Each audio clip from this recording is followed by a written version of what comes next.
নমস্কার, আমি স্বপন কুমার দেব। স্ট্রাগলার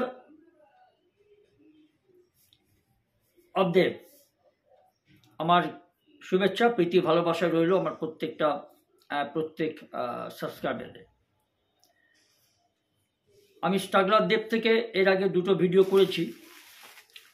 আজকে তৃতীয় কিস্তিটা করব বা তৃতীয় সংস্করণ করব, যে ভারতীয় ফুটবল বিভিন্ন খেলার মধ্যে যে বেটিং হয় তাতে কতটা কুপ্রভাব পড়ে, গেম এবং তার মধ্যে যে একটা বিশুদ্ধতা নষ্ট হয়ে যায় কতিপয় অসাধু কিছু মানুষ, কিছু ব্যবসায়ীর জন্য।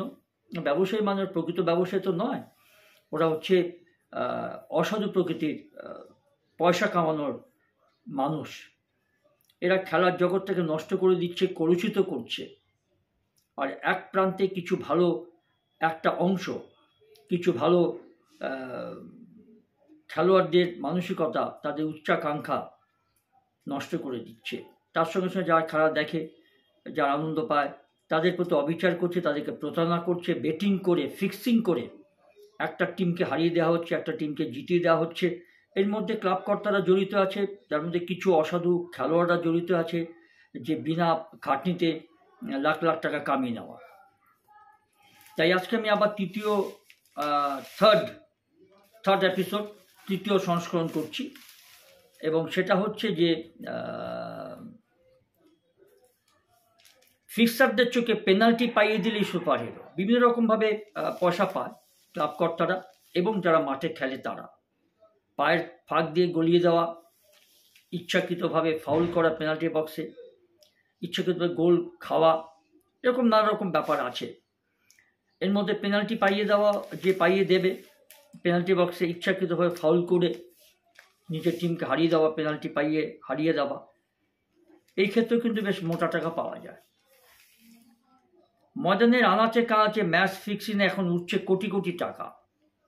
এদের শাস্তি জানি না সরকার কিভাবে দেবে, দেওয়া তো উচিত। কড়া শাস্তি, চূড়ান্ত শাস্তি। আর তখন বেশ রাত, হঠাৎ চিৎকার চেঁচামেচি ভেসে আসতে শুরু করেছিল একটা ফ্ল্যাটের মধ্য থেকে। বন্ধ দরজার ওপারে বেশ কয়েকজনের উত্তেজিত গলা, হচ্ছেটা কি? চিৎকার এমন পর্যায়ে চলে গিয়েছিল যে পাশে ফ্ল্যাটের লোকজনও দরজা খুলে খোঁজখবর নিতে শুরু করেছিল, উকিঝুঁকি মারতে শুরু করেছিল। একজন তো পুলিশ ডাকার হুমকিও দিয়ে বসেন। এতেই কাজ হয় ম্যাজিকের মতো। পুলিশের নাম শুনি সব চুপচাপ। পুলিশে এত ভয় কেন? কারণটা কি? আর তার মাঝখানে আমার একটা অনুরোধ, please subscribe my channel struggler Dev. আপনাদের ভালোবাসা, আপনাদের করুণা, আপনাদের আশীর্বাদ মাথায় নিয়ে আমি এগিয়ে চলেছি। ব্যাস এইটুকু, আর কিছু না। কিছু খবর শেয়ার করি যেগুলো আপনাদের জানাতে চাই, আপনারা জানুন, এটি আমার প্রধান উদ্দেশ্য। আচ্ছা, এরপরে যেটা আসি সেটা হচ্ছে যে আমার ভিডিওটা অবশ্যই লাইক এবং শেয়ার তার সঙ্গে করে দেবেন। ভয় তো হবেই, পুলিশ ডাকলে কেন সব চুপচাপ হয়ে গেল? এই ঝামেলা যে কারণে, তা তো পুলিশকে আড়ালে রেখেই চলছিল। পুলিশ চলে এলে হাটে হাড়ি ভেঙে যেত। আসলে এই ঝামেলা হয়েছিল ম্যাচ ফিক্সিং নিয়ে, নিজেদের মধ্যে একটা মানে গণ্ডগোল, যেটা বিভিন্ন রাজনৈতিক দলের নিজেদের স্বার্থে ঘা পড়লে একই দলের একজন কর্মী আরেকজন কর্মীকে পেটাতে দ্বিধা করে না। প্রেম প্রীতি ভালোবাসা দলের প্রতি গুলি মারুন, এখানেও ঠিক তাই। আর ঘটনাটা হলো কি জানেন, যে এই ঝামেলাটা হয়েছিল নিজেদের মধ্যে, যারা বেটিং করছিল একটা ফ্ল্যাটে, গোল বৈঠক করছিল। আর যে ম্যাচে, মানে ঘটনাটা হলো যে ম্যাচে এইভাবে যে সাজানো হবে একটা চিত্রনাট্য অনুযায়ী খেলার কথা ছিল, সেই অনুযায়ী খেলেনি ফুটবলাররা। অনেক সময় তাই হয়, অনেক সময় ফুটবল টাকা নিয়ে নেয় বেশ 20-25 লাখ টাকা, তারও বেশি। তারপরে কি মাঠে গিয়ে সে তার সেই রোলটা করে না, হয়তো বিবেকের দংশন হোক বা বিবেক বাঁধে, যেভাবে হোক টাকাটা খেয়ে নেয়, কিন্তু বেটিংয়ের সঙ্গে তারা সাথ দেয় না। এরকম ঘটনাও ঘটেছে খেলার জগতে। আর ফলাফল হয়নি মনের মতো, যেহেতু বিট্রে করেছে খেলোয়াড় বা কর্মকর্তারা টাকা নিয়ে গিয়ে তাদের মনোমতো ফিক্সিং বা বেটিং উদ্যোক্তাদের মনোমতো তারা কাজ করেনি। এবার ফলাফল যেহেতু ঠিকমতো হয়নি, আর এতেই লোকসান হয়ে গেল লক্ষ লক্ষ কোটি টাকা। টাকা যখন দিয়ে দিয়েছে, টাকা তো ফেরত চাইতে পারবে না আইনত, এতে সম্পূর্ণ অবৈধ। বেটিংয়ের টাকা, ম্যাচ ফিক্সিংয়ের টাকা, আর এই লক্ষ কোটি এক লহমায় হারিয়ে গেলে কার না মাথা গরম হবে। আর মাঝরাতে সেই কারণেই কথা না শোনা ফুটবলারদের প্রবল তিরস্কার চলছিল শহরের এক ফ্ল্যাটে। তখনই পুলিশের নাম শুনে চোখের মুখে নুন। খোঁজ নিয়ে জানা যাচ্ছে, যদি 10টা ম্যাচ ফিক্সড হয় তাহলে তার মধ্যে 2টো একটা ম্যাচ পরিকল্পনা অনুযায়ী নাও হতে পারে, মানে বিট্রে করতে পারে কর্মকর্তা বা প্লেয়াররা। অনেক সময় বিবেকের দংশন বাদে যে এইভাবে টাকা খেয়ে নিজের টিমকে হারিয়ে দেব, টাকা তো ফেরত দেবে না। যাই হোক, এটা চোরের উপর বাটপারি হয়। আর যেটা বলছিলাম আমি, যে 10টা ম্যাচ যদি এরকম ফিক্সিং থাকে, তাহলে 2-একটা এরকম পরিকল্পনা অনুযায়ী নাও হতে পারে। এরকম হয়েছে গত 2-3 বছরে। এমন হয়েছে টাকা নিয়ে ফেলেও কথা না শুনে সোজাসুজি ম্যাচ খেলে দিয়েছেন কোনো ফুটবলার বা ক্লাব কর্তারা সেই নির্দেশ অনুযায়ী কাজ করেননি।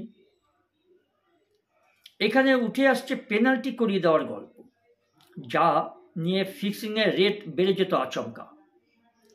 বাড়ত সেই ফুটবলারদেরও কদর। সেটা কীরকম, এটা আমাদের জানা দরকার। ধরুন একটা ম্যাচে 2-1 ফলাফল হওয়ার কথা, আর ম্যাচ 1-1 চলছিল, কিন্তু যে টিমের জেতার কথা তাদের দ্বিতীয় গোল আর কিছুতেই হচ্ছে না।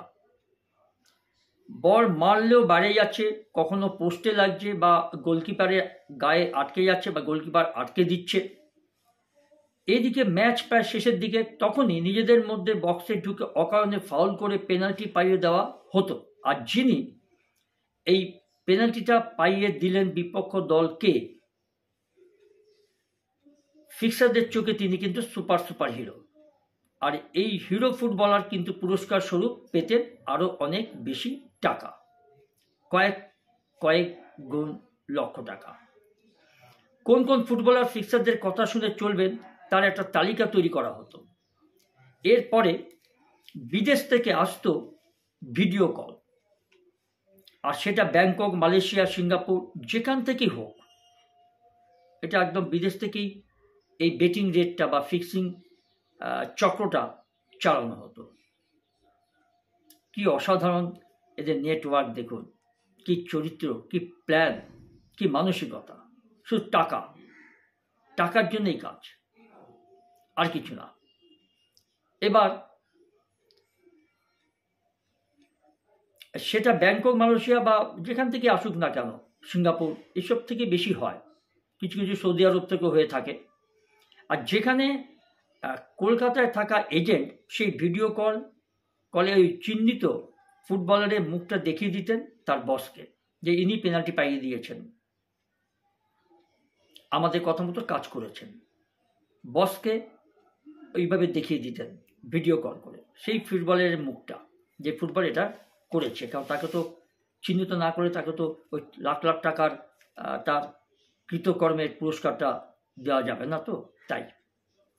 এবার ওই যে বস, গোটা ফিক্সিংয়ের আসল মাথার নাম ছিল ওই বস, আর এর বাইরে কিন্তু আর কিছু জানানো হতো না। ময়দানে ফিক্সিং কাণ্ড সামনে আসতেই পালিয়ে গিয়েছেন অনেক অভিযুক্ত, কেউ রাজ্যের বাইরে, কেউ দেশ ছেড়ে চলে গিয়েছেন। জানেন, বরানগরের এক ব্যক্তি যিনি একসময় ফুটবল খেলতেন এবং ফুটবলার ছিলেন, তিনিও নাকি এরকম ফিক্সিং করে প্রচুর কোটি কোটি টাকা তিনি কামিয়েছেন। যেই ধরপাকড় শুরু হলো, জ্বালাজানি হলো, তিনি দেশ ছেড়ে পালালেন। এসব গা মানে ঠক বাজতে গা উজাড় হয়ে যাবে। এবার আসলে এতদিন মানে ব্যাপারটা এইভাবেই চলছে, শস্যের মধ্যে ভূত। প্রশাসন যেরকম হয়, সে কেন্দ্রীয় বলুন আর রাজ্য বলুন, যার ফলশ্রুতি এইসব দেশদ্রোহীরা তার সুযোগ নিচ্ছে আর নেবেও, ভবিষ্যতে আরও বেশি করে নেবে যদি এরকম নিষ্ক্রিয় থাকে প্রশাসন। আর পুলিশের কথা ছেড়েই দিয়ে তো দরদাস পর্যায়ে পৌঁছে গেছে। এবার যেটা হলো যে যারা রাজ্যের বাইরে পালিয়ে গেছে বা দেশের বাইরে পালিয়ে গেছে, তাদের জন্য তাদেরকে ট্র্যাকিং করা হচ্ছে, ধরার চেষ্টা করা হচ্ছে, জানি না করতে পারবে কিনা। আর কিছু লোক আবার কিছু এই কালপিটরা, অভিযুক্তরা কিছু আবার ভুটান, নেপালে পালিয়ে গেছে। আইএফের চিঠিতে সরাসরি যার নাম পুলিশের তদন্তে রয়েছে, সেই ব্যক্তি নাকি গা ঢাকা দিয়েছেন মিজোরামে, পান্ডা। আসলে এতদিন ময়দানে যা গড়পাটার গল্প উড়ে বেড়াতো, তার সঙ্গে এই ভয়ঙ্কর ঘটনার কোনো মিল নেই। এমনকি 1983 সালে কলকাতা ময়দানের এক কুখ্যাত 194টা গোলের ঘটনা ঘটেছিল, এটা নিশ্চয়ই আপনারা মনে আছে আপনাদের। তার কাছে তো এরা একদম শিশু। সেই গড়পেটার টাকা খেলা কিন্তু সেটা ছিল না। কারণ কি জানেন, ওটা জাস্ট জেতার জন্য কম পয়সার খেলা, এত উঁচু দরে ফিক্সিং বা বেটিং ছিল না। কিন্তু সেই গড়পেটার টাকা এখানে তো এখন কোটি কোটি টাকার খেলা। আর ওরা যেগুলো করেছিল 1983 সাল বা 1980 দশকের সব, এগুলো ওই কয়েক হাজারের ব্যাপার, মামুলি, নিজেদের স্বার্থে। বেটিং ও ফিক্সিং ঠিক পর্যায়ে নয়। কিন্তু এখন যেটা হচ্ছে সেটা সম্পূর্ণ লটারির জুয়া, অবশ্য অবৈধ, অবশ্য অনৈতিক, এবং একটা বিশুদ্ধ খেলার পরিবেশ বা স্পিরিটকে নষ্ট করে দেওয়া। এদের ধরা উচিত, গ্রেপ্তার করা উচিত, এবং যথোপযুক্ত চূড়ান্ত শাস্তি এদের দেওয়া উচিত। আমি জানি না এটা শাস্তি দেওয়া হবে কিনা, আদৌ তারা পাবে কিনা সেই শাস্তি, সেই ঈশ্বর বলতে পারবে। সেই জন্য এগুলো আপনাদের সঙ্গে শেয়ার করছি, এগুলো আপনার জানানো দরকার। আর ফিক্সিং বন্ধে আইএফএ, ইন্ডিয়ান ফুটবল অ্যাসোসিয়েশন, যেভাবে পদক্ষেপ নিয়েছে তা অবশ্যই প্রশংসনীয়। আইএফএ সচিব অনির্বাণ দত্তের কথায় আশা করছি এর পরের বার থেকে ফিক্সিং নামক শব্দটা বা বেটিং নামক শব্দটা মুছে যাবে ময়দান থেকে। একটা জায়গায় কঠোরত্ব হতেই হবে। এটা এতদিন পর বুঝিল, এতদিন পর এই স্বীকারোক্তি দিচ্ছে। কিন্তু আজ থেকে বেশ কয়েক বছর ধরে কোটি কোটি টাকা অলরেডি লেনদেন হয়ে গেছে, খেলা হয়ে গেছে, অনেক ফুটবলারের ভবিষ্যৎ নষ্ট হয়ে গেছে, অনেক টিম তারা ধ্বংসের মুখে চলে গেছে, কিছু টিম তো উঠেই গেছে। আর সবুজ ময়দানে গড়াবে বল, আর যে বলের গায়ে থাকবে না কোনো কলঙ্কের দাগ, এমন স্বপ্ন কি তাহলে দেখা যায়? উত্তর দেবে ভবিষ্যৎ। এইটার একটা আশার বাণী শোনালেন ইন্ডিয়ান ফুটবল অ্যাসোসিয়েশনের যে সচিব এখন বর্তমান, অনির্বাণ দত্ত। আমি জানি না এটা কতটুকু ফলদায়ী হবে বা হবে, বলা যাচ্ছে না। তবে সে আশায় থাকবো আমরা যারা ক্রীড়া প্রেমিক, যারা খেলা দেখি, যারা বিভিন্ন ক্ষেত্রে বিভিন্ন খেলায় বিভিন্ন দলকে আমরা সমর্থন করি, তারা তো আশ্বস্ত নিশ্চয়ই হব। কিন্তু না আচারে বিশ্বাস নেই। যতক্ষণ এটা বাস্তবে না হচ্ছে ততক্ষণ তো আমরা মানে পরিষ্কৃত পরিচ্ছন্নতা বা এই সত্য ঘটনাটার যথার্থতা, এই রেজাল্ট আমরা পাবো না। আর সেইভাবে আমাদের মনে একটা সন্দেহ খুঁতখুঁত থেকেই যাবে যে সত্যি কি পরিচ্ছন্ন হবে, হতে পারে? যে পরিস্থিতি আছে খেলার দুনিয়াতে চলছে, এবং বিশেষ করে ভারতের খেলার উপরেই বেশি আমি যা দেখলাম, তার উপরে কলকাতার ফুটবল লিগে এবং কলকাতার ময়দানে যে বেটিং বা ফিক্সিং হয়ে এই সর্বনাশের খেলা চলছে, এটা মোটামুটি বিগত কয়েক বছর আমি আগেও ভিডিওতে বলেছি। ISL, ইন্ডিয়ান সুপার লিগ, ফুটবলে 1 নম্বর লিগ ভারতে, যেটা এখন মানে ধ্বংসের পথে, এটা আদৌ আর হবে কিনা তার কোনো গ্যারেন্টি নেই। তার কারণ কি জানেন? প্রশাসন ঠিক নয়। ক্রীড়া প্রশাসন শক্ত কাতে দমন করতে পারছে না। আর যে কমিটিতে যারা আছে তার জীবনে কোনোদিন ফুটবল জিনিসটা খেলেনি, ক্রিকেট জিনিসটা খেলেনি, ব্যাডমিন্টন, অ্যাথলেটিক্স হচ্ছে তাদের কোনো যোগাযোগ নেই। ক্ষমতার জোরে, রাজনৈতিক প্রভাবের জোরে, প্রতিপত্তির জোরে তারা এক একটা পদে বসে গেছে। যা হয় তাই হবে। কোনো নামী ক্রীড়াবিদদের এইসব পদে বসানো উচিত যার প্রকৃত খেলেছে মাঠে, কিন্তু তারা সেই সুযোগটা পায় না। যার ফলে আজকে এই ফিক্সিং, এই বেটিং, তারপর তো নানা রকম কুকাজ, নানা রকম কারাপশন, সেগুলো আমি আর ডিটেলস বললাম না, এগুলো তো হচ্ছেই। পারও পেয়ে যাচ্ছে, আর খুব চাপাচাপি হলে কপাল যদি খারাপ হয় তাহলে ধরা পড়ে শাস্তি পাচ্ছে, অধিকাংশ শাস্তি পায় না। আশা করি ভালো লাগবে। আর আমার এই স্ট্রাগলার দেব ইউটিউব চ্যানেলটাকে অনুগ্রহ করে আরেকবার বললাম, একটু লাইক, শেয়ার এবং সাবস্ক্রাইবটা করে দেবেন। তাহলে আমি একটু এন্থু পাবো, উৎসাহ পাবো, আর আমার এই সব ভিডিওগুলো যথারীতি আপনাদের কাছে নোটিফিকেশানে প্রশ্ন সর্বাগ্রে পৌঁছে যাবে। ভালো থাকবেন, সুস্থ থাকবেন। আজ এইটুকু। আবার আপনাদের সঙ্গে কোনো একটা বিষয় নিয়ে, কোনো একটা টপিকের উপরে শেয়ার করতে আপনাদের সঙ্গে আবার আমি চলে আসব। দেখা হবে।